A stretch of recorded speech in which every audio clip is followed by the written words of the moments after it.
భక్తి భాస్కర ప్రేక్షకులకు నమస్కారం. శివుడి విభూతి రహస్యం. దాని గురించి ప్రొఫెసర్ డాక్టర్ ముల్లపూడి సత్యనారాయణమూర్తిని నేను మీకు ఈ వీడియోలో తెలియజేస్తున్నాను.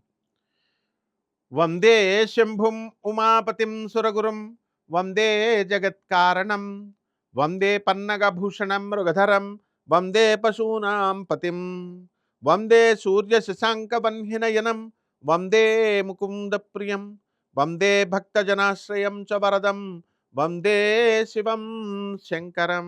ఓం శ్రీ బెజవాడ కనకదుర్గాదేవ్యాయ నమః.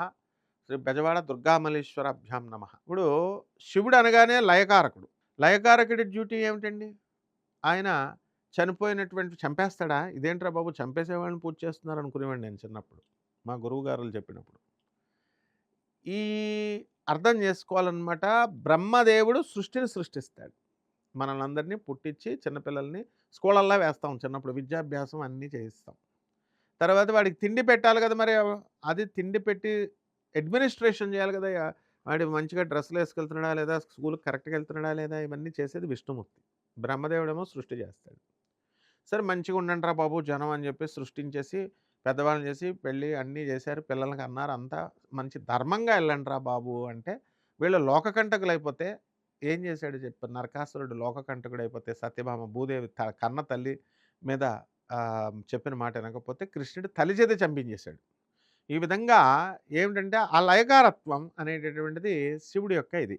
అంటే చంపేయడమే కాదు, మళ్ళీ జన్మ ఇది కుళ్ళిపోయినటువంటి శరీరము ముసలి అయిపోయి జ జర ముసలితనం ఇచ్చేసిన తర్వాత ఆత్మ దానంతకదే వెళ్ళిపోవాలి కదా! మరి ఉండలేదు. నొప్పులు గిప్పులతో బతకలేడు. అందుకని శివుడు రిలీఫ్ ఇచ్చి నెక్స్ట్ జన్మకి ట్రాన్స్‌ఫర్ చేస్తాడు. మంచిగా నెక్స్ట్ జన్మకి అవకాశం ఇస్తాడు. ఇది శివుడి డ్యూటీ. అంటే ఇది చేయాలంటే ప్రతిరోజు శివుడి అనుగ్రహం రావాలంటే ప్రతిరోజు విభూతి ధారణ చేయాల్సిందే.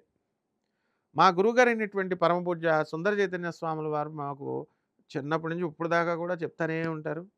ఏమిటంటే అంటే ఈ శవం జీవుడు బతికేసిన తర్వాత బాగా కోట్లు సంపాదించేసాడు బిల్డింగ్‌లన్నీ. చనిపోయిన తర్వాత శ్మశానంలోకెళ్తే భార్య యోగి వేమన కూడా రాశాడు. భార్య ఏమో ఇంటి దగ్గరే ఉండిపోద్ది. తర్వాత పిల్లలేమో శ్మశానం వరకు వస్తారు. వచ్చేసి వాళ్ళు కూడా బంధువులంతా వెనక్కి అంతే అక్కడ వెనక్కెళ్ళిపోతారు. కాల్చేసిన తర్వాత. సగం కాలుతుండగానే ఇంకెందుకు టైం వేస్ట్ అని వెనక్కొచ్చేస్తారు. ఈ మధ్యన ఒక వీడియో చూసాం. కని పెంచిని మంచి ఉద్యోగాల్లో విదేశాల్లో ఉంచినటువంటి ఒక అమ్మాయి 5 నిమిషాలు మామూలుగా తండ్రిని కాలుస్తుంటే వీడియో కాల్‌లో చూస్తూ, ఇంకెంతసేపయ్యా కాల్చేయండి మేము ఆకలేస్తుంది అన్నం తినాలని చూసిన వీడియో వైరల్ అయింది. మరి ఇంత దారుణంగా పోలీస్ వర్గం కూడా ఆశ్చర్యపోయారు. నిన్న స్టూడెంట్స్ జేఎన్‌టీయూకి స్టూడెంట్స్ అందరికీ కూడా ఏసీపీ గారు చెప్తూ చక్కగా ఇలా అయిపోయింది. ఇలాగా ఉండకూడదని పోలీసు వాళ్ళనే కదిలించిందంటే దాన్ని బట్టి మీరు అర్థం చేసుకోండి. కాబట్టి ఈ యొక్క ఈ శివుడు ఏం చేస్తాడంటే, నాయనా అందరూ వదిలేసారా నిన్ను? నేనున్నానురా నీకు అని చెప్పి ఆయన్ని కాల్చేసినటువంటి ఆ విభూతిని తన ఒళ్ళంతా రాసుకుంటాడనమాట. నువ్వు నా బిడ్డవురా, ఎవరు అనుకుంటున్నావు నువ్వు? నువ్వు నన్ను బతికున్నప్పుడు నన్ను పట్టించుకోలేదు నువ్వు. ఆ! నా పెళ్ళాం, నా పిల్లలన్నావు. భార్య చెడ్డది అయిన పరుల పాలు, కట్టిన గుడ్డ చాకలి పాలు, స్నేహితులు వీళ్ళంతా వాకిటి దగ్గరే ఉండిపోతారు. అంటే బట్టలు నువ్వు వేసుకున్న దుస్తులన్నీ చాకలి పాలు, భార్య చెడ్డదైతే పరుల పాలని యోగి వేమన క్లియర్‌గా రాశాడు ఇందులో. శాస్త్రం ఎప్పుడు కూడా నిర్మహోడంగా చెప్పుద్ది ఇందులో, అందులో డౌటే లేదనమాట. అలాగే నువ్వు నా బిడ్డవురా నేను రాసుకుంటాను నిన్ను వదిలేయను కదా అని చెప్పేసి రాసి మళ్ళీ నెక్స్ట్ జన్మకి ఇచ్చేటటువంటి గొప్ప మహత్యాన్ని ఇచ్చాడు కాబట్టి ఆ పరమేశ్వరుడికి ఆ విభూతి రహస్యం అనమాట. అందువల్లనే మనం విభూతి ధారణ చేయాలి. శివుని ఓం త్రయంబకం యజామహే సుగంధిం పుష్టివర్ధనం ఉర్వారుకమివ బంధనాత్ మృత్యోర్ముక్షీయమామృతాత్ అంటూ ఈ మృత్యుంజయ మంత్రాన్ని రాస్తూ మనం ఈ యొక్క 3 విభూతి రేఖలనంతా కూడా బాడీ అంతా కూడా రాసుకుంటాం. ఉజ్జయిని మహాకాళేశ్వర స్వామి వారికి భస్మాభిషేకం అని చేస్తాం. అక్కడ శవ భస్మంతో మన సామర్లకోటలో కూడా భీమేశ్వర స్వామి కుమారరామం అంటాం దాన్ని. కుమారస్వామి ప్రతిష్ఠ చేశాడు. అన్ని దేవాలయాలు పంచారామాలు కానీ శివక్షేత్రాలు కానీ ఒరిజినల్‌గా ఏం చేసేవారంటే ఇదివరకు కాలంలో శవం యొక్క బూడిదతో భస్మంతో అభిషేకం చేసేవారు.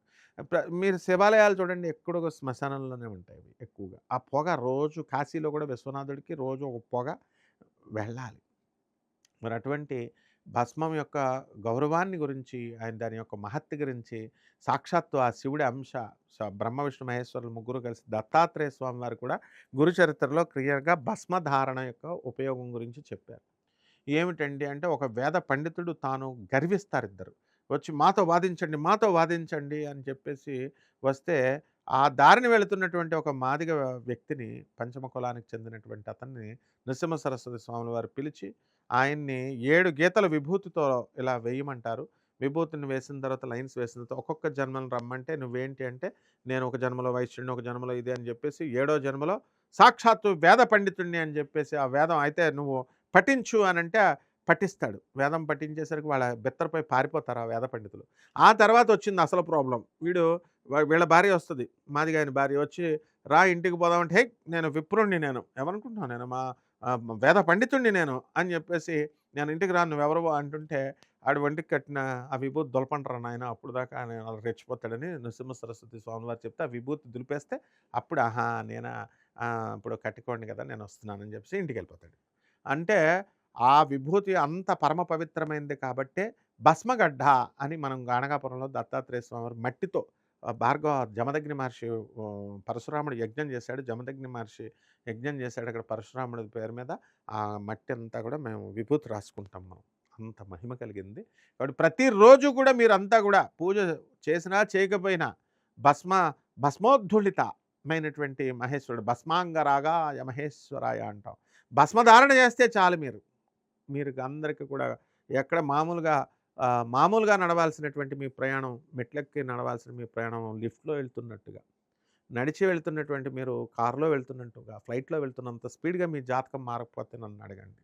కాబట్టి ఇంకా ఇలాంటి వీడియోలు మనం చెప్పుకుందాం. కాబట్టి సీరియస్‌గా తీసుకొని భస్మ ఇచ్చేసుకోండి. మరి వైష్ణవులు నామాలు పెట్టుకుంటారు కదండీ! వాళ్ళకి ఇంట్రెస్ట్ లేదండి అంటే విష్ణుమూర్తే సర్వశ్రేష్టమని వాళ్ళనుకుంటారు. శివుడే సర్వశ్రేష్టమని మనం అనుకుంటాం. శివుడి గణాలలో ప్రథమ విష్ణుమూర్తి మొట్టమొదట అఘోరి విష్ణుమూర్తి. శివుడు ప్రథమ గణాల్లో మొట్టమొదటివాడు విష్ణువు.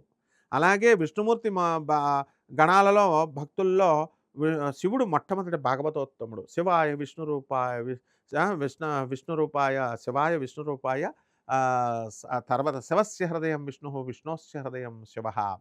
ఆ!